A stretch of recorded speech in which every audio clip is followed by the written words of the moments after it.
Ezrat Hashem, là on va voir un peu sur la paracha de la semaine, parachat Emor, un passage dans le Zohar Kadosh qui nous dit Emor et la Kohanim.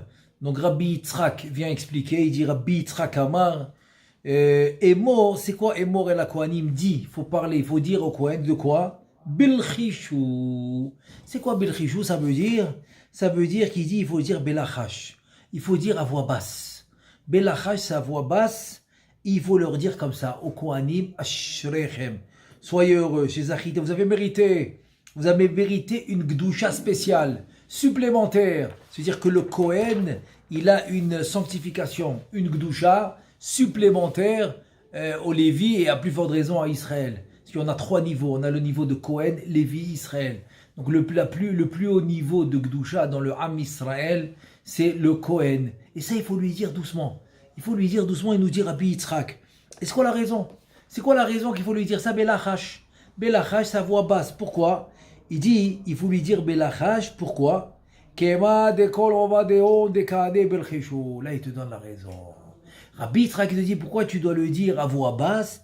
Parce que toute leur action, toute l'action des Kohanim doit se faire à voix basse.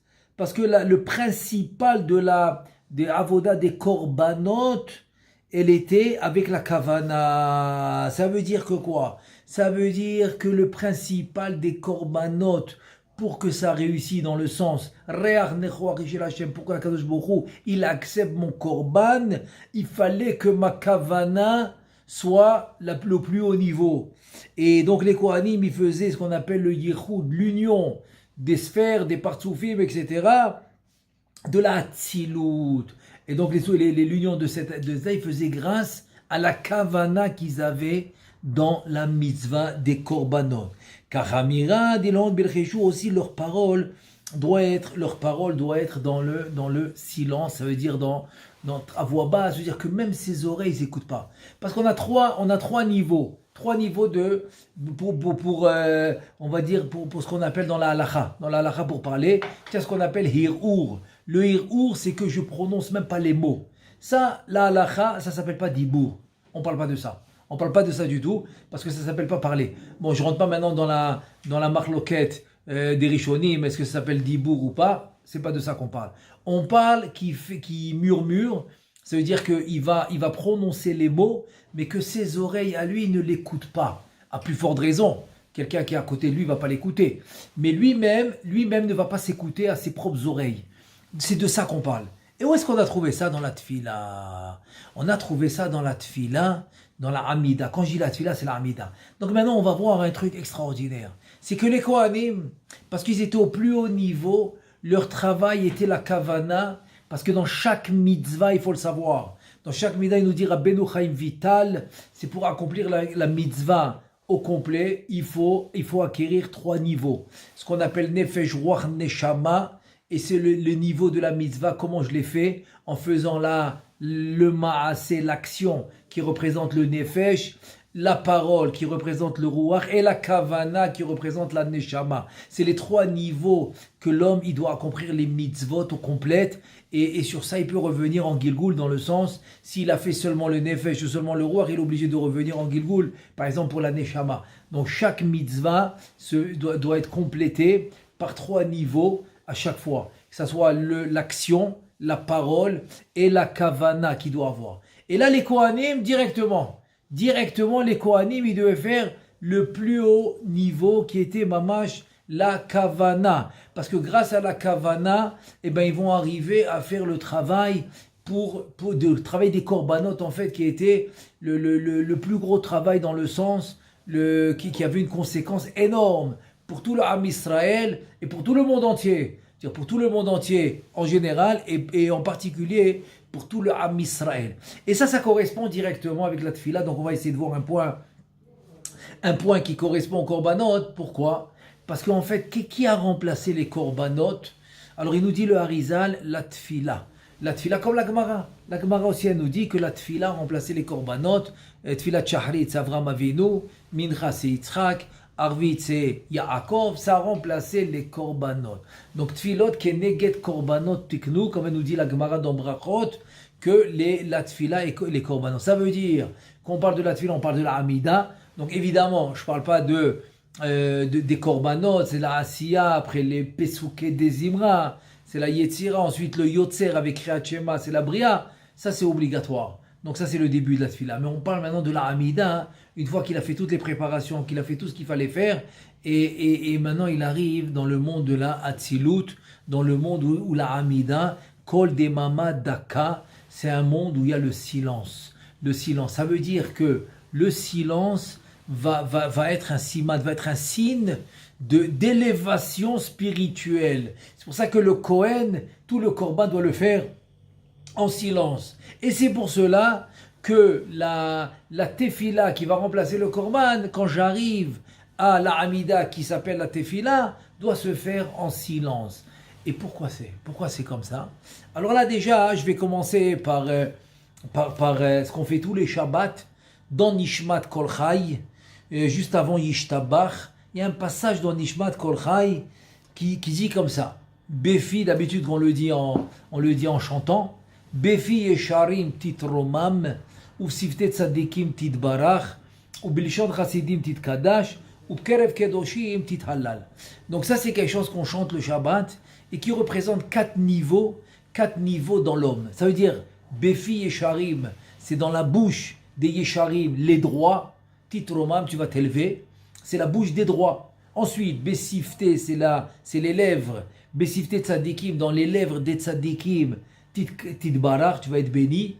Ensuite, Bilshon, c'est la langue, c'est encore plus intérieur dans la bouche, c'est la langue. Chassidim, alors Bilshon Chassidim, Titkadash, tu vas être Kadosh. Ou Kerev Kedoshim, Kerev, c'est encore l'intérieur, c'est encore plus profond, c'est Tithalal. Donc les Kedoshim vont faire la louange d'Akadosh Baruch Hu, c'est un plus élevé. Ça veut dire que quoi? Ça veut dire que le niveau, si on compte maintenant, si on va en ordre croissance, du plus petit au plus grand niveau, alors le plus petit niveau, c'est Befi, c'est dans la bouche, c'est-à-dire on l'écoute. Donc ça c'est les Yesharim, c'est les droits. C'est les droits Titromam, tu vas t'élever. Ensuite, un niveau supérieur qui va s'appeler Tzadikim, c'est déjà les lèvres. C'est-à-dire ça ne sort pas à l'extérieur, c'est seulement les lèvres. Et donc c'est Tzadikim Titbarach. Ensuite, Bilshon, c'est la langue. C'est-à-dire tu es encore plus intérieur. Plus intérieur, c'est la langue. C'est un plus haut niveau. Chassidim Titkadash. Ensuite, Bekerev, c'est l'intérieur complètement. C'est encore plus intérieur. Tu l'entends même pas. Il fait aucun son. Tu l'entends pas du tout. Et là, tu l'appelles Kedoshim Titalal, le plus haut niveau. On voit de là que quoi? Que l'homme qui va savoir purifier son intérieur pour être complètement au service divin, ça va être le plus haut niveau qui existe. C'est le plus haut niveau qui existe. Ça veut dire que oui, c'est vrai, que extérieurement, oui, je dois bouger pour la tefila, je dois faire à voix haute, très bien, mais tout ça doit être qu'une préparation pour l'intérieur. Parce que dès que tu arrives Gaal, Israël, tu commences la Hamida, Kol Demama Daka, tu n'entends rien du tout.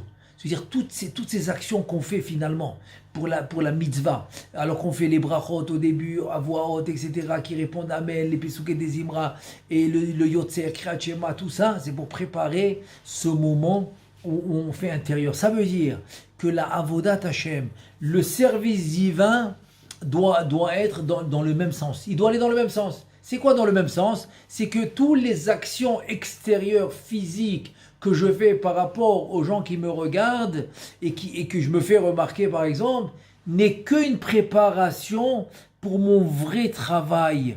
Quand je dis mon vrai travail, c'est-à-dire mon travail pour Akadosh Baruch Hu spécifiquement. Pour Akadosh Baruch Hu spécifiquement, c'est celui-là qui se fait intérieurement. Alors, pour cela, je vais juste lire le Zohar HaKadosh de la Tfila. On va essayer de voir un peu qu'est-ce qu'il nous dit le Zohar HaKadosh pour la Tfila qui s'appelle la Hamida. C'est le moment où on fait à voix basse. Et là, le Zohar HaKadosh, il nous dit, c'est dans Parashat Vaïgash, dans la page Reshtet 209, il dit le Zohar HaKadosh. Celui qui fait la Tfila, encore une fois, la Tfila ici c'est la Hamida. Quand il fait la Hamida devant son maître, devant son créateur, qu'est-ce qu'il doit faire? Qu'est-ce qu'il doit faire? Tu ne dois pas entendre de voix, il ne doit pas entendre de voix, il ne doit pas entendre de son qui vient à ses oreilles.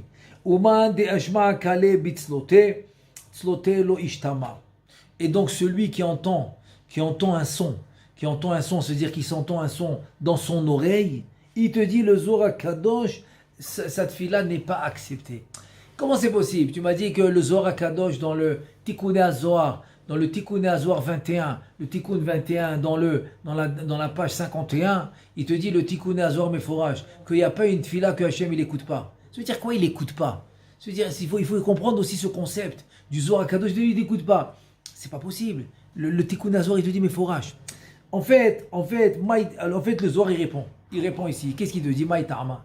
C'est quoi la raison pour laquelle Kaviachol il va pas t'écouter?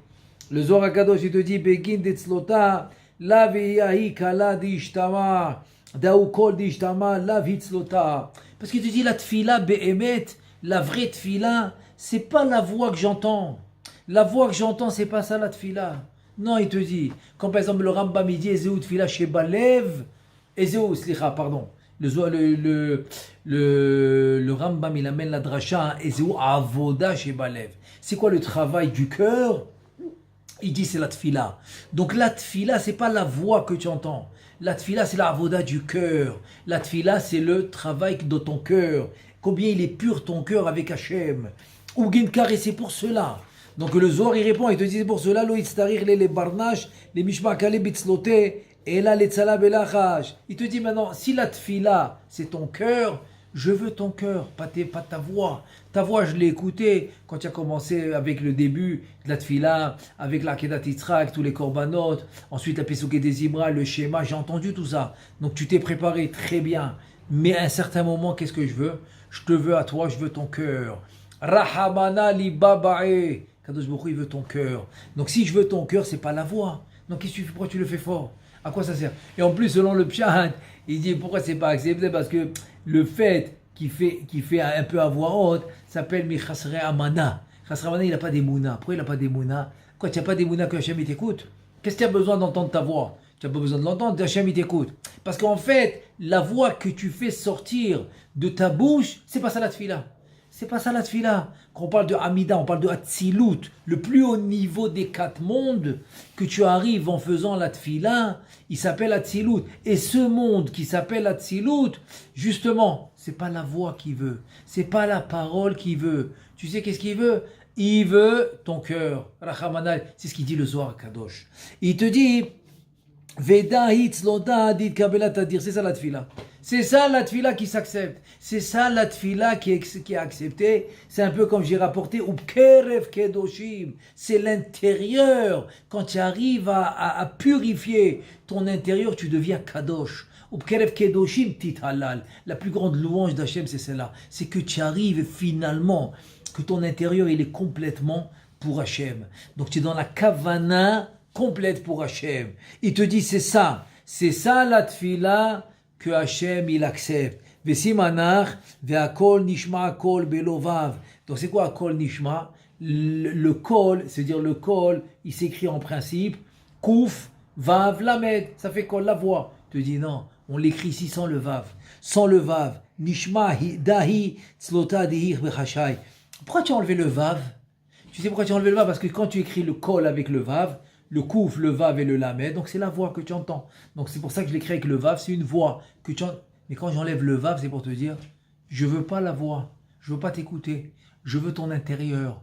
Donc ça suffit que tu prononces les lettres, mais sans sortir la voix. Que la voix, elle reste à l'intérieur. Je veux que tout reste à l'intérieur. Il te dit, c'est ça la tfila qui se fait accepter.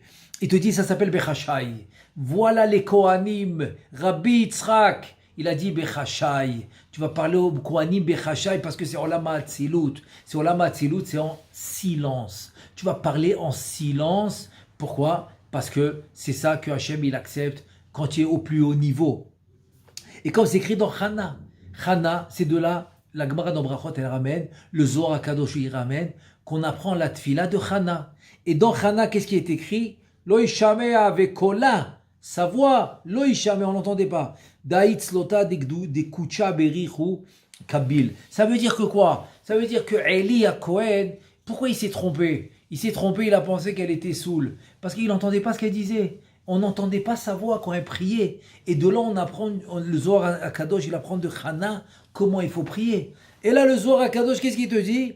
Il te dit, c'est ça la tfila que Akadosh Borou il accepte, c'est celle-là. C'est la tfila que tu fais du fond du cœur qu'on n'a pas besoin d'écouter. Parce que c'est pas ça qu'il cherche. Il veut ton cœur. Donc prononcer les lettres, oui. Ça s'appelle Chitour Haotiyot. Je dois prononcer les lettres. Je dois formuler les lettres. Mais en silence, sans entendre sa voix. Et là, je vais juste ramener dans Orachama, qui a écrit le Rabbi Avram Azoulay, l'arrière-grand-père du Chida, le Orachama, il ramène les paroles de Rabbeinu Chaim Vital. Et il dit comme ça, au nom de Rabbeinu Chaim Vital, Aïnyan Keshat Fila Belachash, Shena Nishmaat Le Oznav, Aziru Chanit Meod. Ça veut dire que quoi? Ça veut dire que le fait qu'on n'entend pas tes paroles, que toi-même, tes oreilles n'entendent pas ta tfila, tes paroles, et ça reste à l'intérieur, tu fais quand même, tu prononces les lettres, mais sans qu'on entend, il te dit ça, c'est encore plus spirituel. C'est-à-dire, moins on va t'écouter, et plus ça va être spirituel. Comme j'ai dit dans Befi et Sharim, etc., qu'au début on entend, et ça va, et tu vas, et plus tu avances, si tu es à l'intérieur, on n'entend plus rien. Il te dit parce que une tfila, que tu n'entends pas la voix, elle est plus rouhanite, elle est plus spirituelle. Il te dit parce que pourquoi? Alors le Rabbeinu Chaim Vital, il explique la chose suivante. Il dit mais migeder teva ruach ha'adam shehi bipnimit ha'ruchanit yoter venishmeret min hasitra ahra ve'ena roim ota. Aval im hatfila nishma le'oznav. Il te dit en deux mots, c'est quoi? C'est que plus tu vas garder ta tfila à l'intérieur, donc le maximum que tu vas être obligé de faire, c'est prononcer les lettres, mais ne sors pas ça à l'extérieur. Il ne faut pas que ça sorte. Et pourquoi? Elle va être protégée. C'est-à-dire une tfila, que tu vas seulement prononcer les lettres, et la voix, tu ne vas pas l'écouter dans tes oreilles, elle va être protégée. Protégée des chitzonim, protégée de la sitrahra, protégée des mauvaises forces, elle arrive direct. Direct au Kisea Kavod. C'est la tfila qui va arriver directement au Kisea Kavod, parce que c'est la tfila qui est rouhanite, qui est spirituelle. Moins tu vas l'écouter, et plus elle va être spirituelle.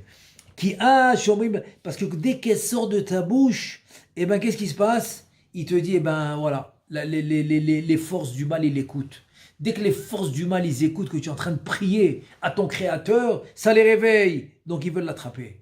Ils veulent l'attraper, donc ils vont te l'accaparer. Ils vont te la prendre, cette fille-là. Pourquoi? Parce que tu as un niveau spirituel très haut. Donc ça les intéresse. Qu'est-ce que tu fais? Tu la protèges. Il te dit, Rabbeinu Chaim Vital, protège ta tfila.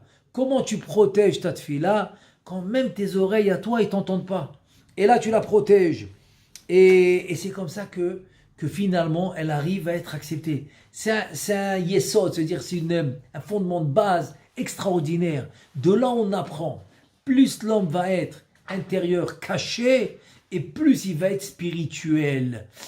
Et plus il va être dévoilé dans le sens, il va faire beaucoup de bruit, et moins il va être spirituel. C'est un fondement de base incroyable. Et d'ailleurs, on le retrouve dans Chachamim. Je donne un exemple. Un exemple vraiment, elle avait été au début du Chumash. Là, on est à Parashat Emor, dans Sefer Vaïkra. Mamash, au début du Chumash, on a vu le mot Vaïkra avec la petite lettre qui est Aleph. Vaïkra, Hachem, il a appelé Moshe. Et là, le Vaïkra, la lettre Aleph, elle est petite. Pourquoi elle est petite? Qu'est-ce qui s'est passé? Donc le Midrash, il raconte que Moshe Rabbeinu, quand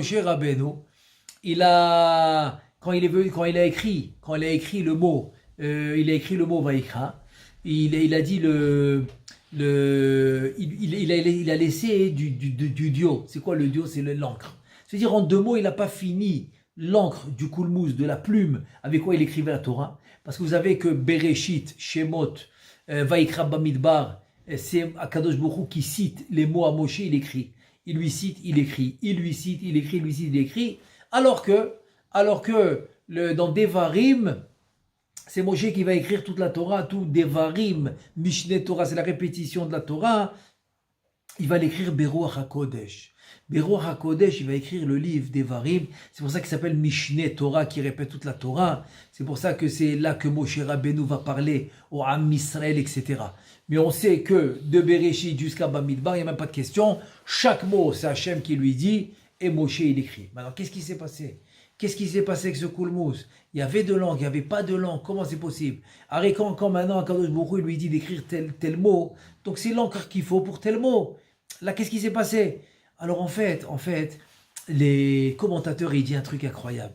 Il dit, quand Moshe Rabbeinu, il vient écrire le pasuk, Va'ish Moshe anav me'od mikol ha'adam al pene ha'adama. C'est-à-dire que le Moshe Rabbeinu, c'est l'homme le plus humble de tous les hommes de la terre. C'est ça que le pasuk qui nous dit.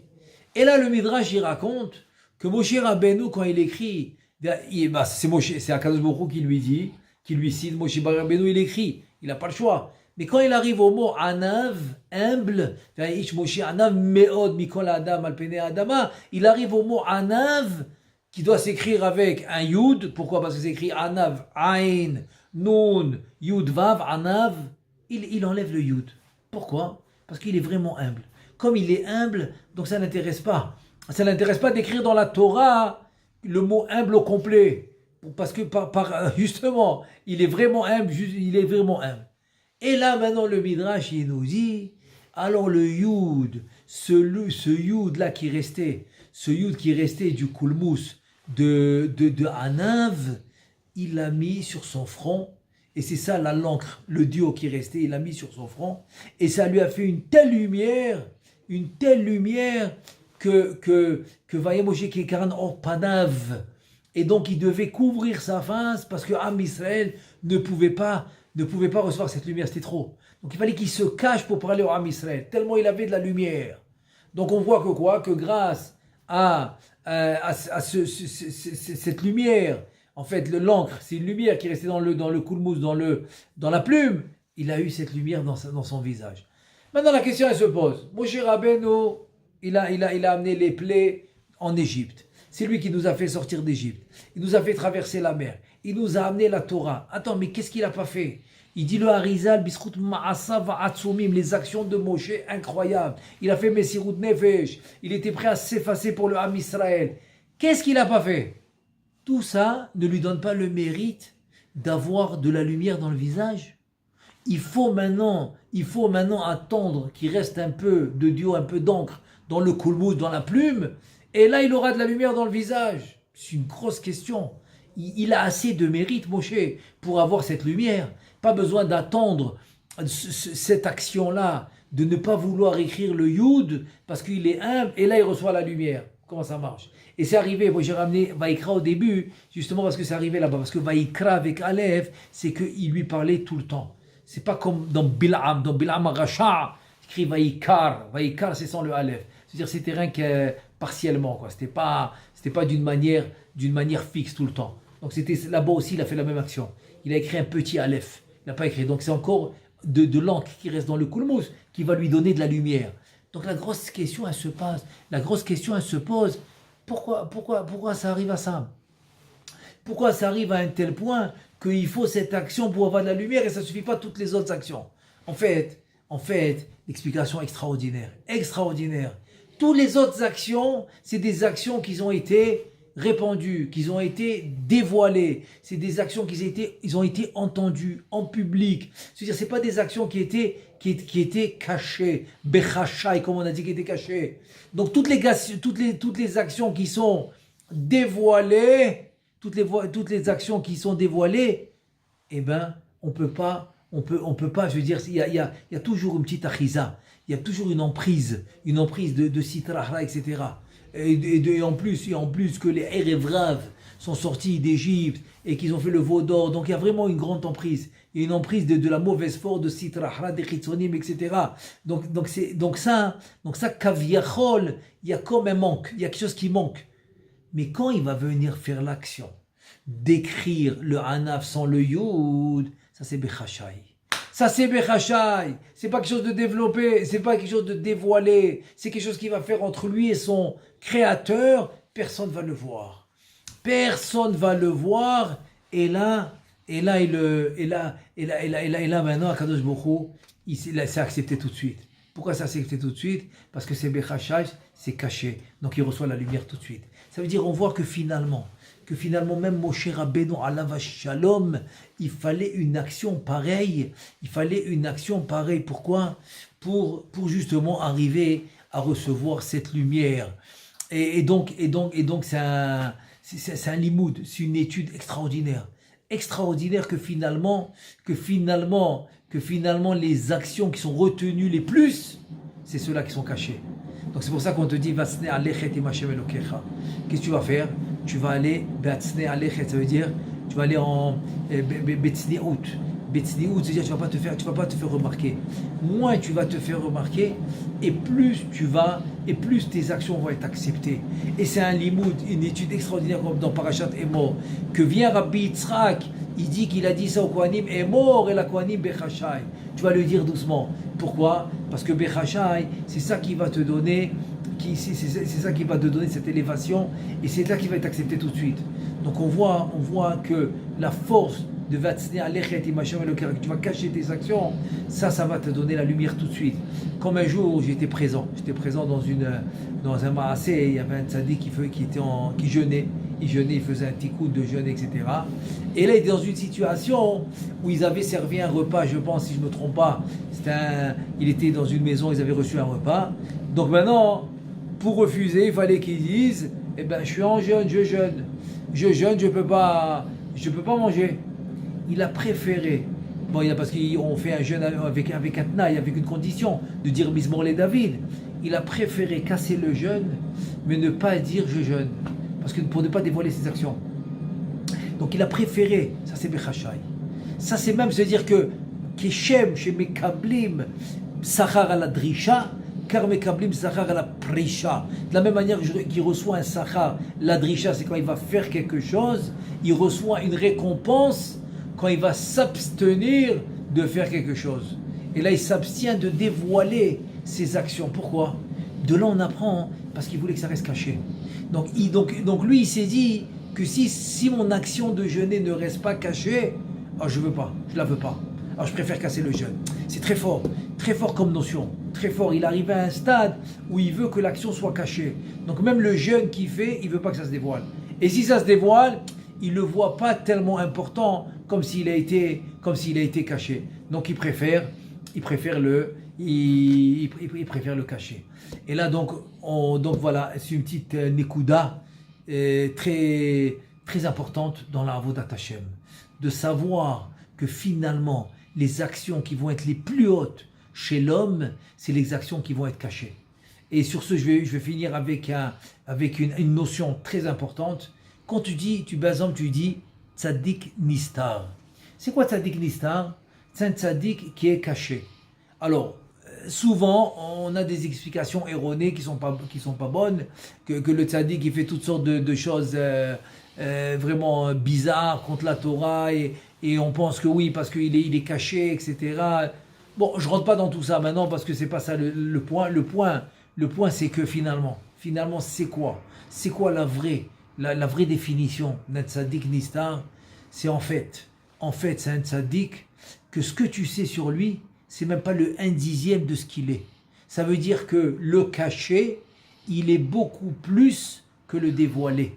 Ça veut dire ce que tu sais sur lui, c'est le dévoilé. Mais en fait, ce que tu sais pas, c'est le caché. Et il y a beaucoup plus caché que dévoilé. Ça c'est vrai, un vrai tzaddik nistar. C'est la vraie définition. La vraie définition des chachamim. La vraie définition des chachamim comme le Zohar HaKadosh. La vraie définition c'est quoi? C'est que le tzaddik nistar, en fait, la majorité de ses actions, ils sont cachées, tu les connais pas. Donc il devient un tzaddik nistar, il est caché. Pourquoi il est caché? Parce que tu penses que tu le connais, mais tu le connais pas parce que tout est caché. Et ça c'est la vraie définition. Donc finalement, Rabbi Yitzhak qui vient nous enseigner dans le Zohar HaKadosh, essaye de cacher tes actions. Essaye bechashai, comme dans l'Amatzilut.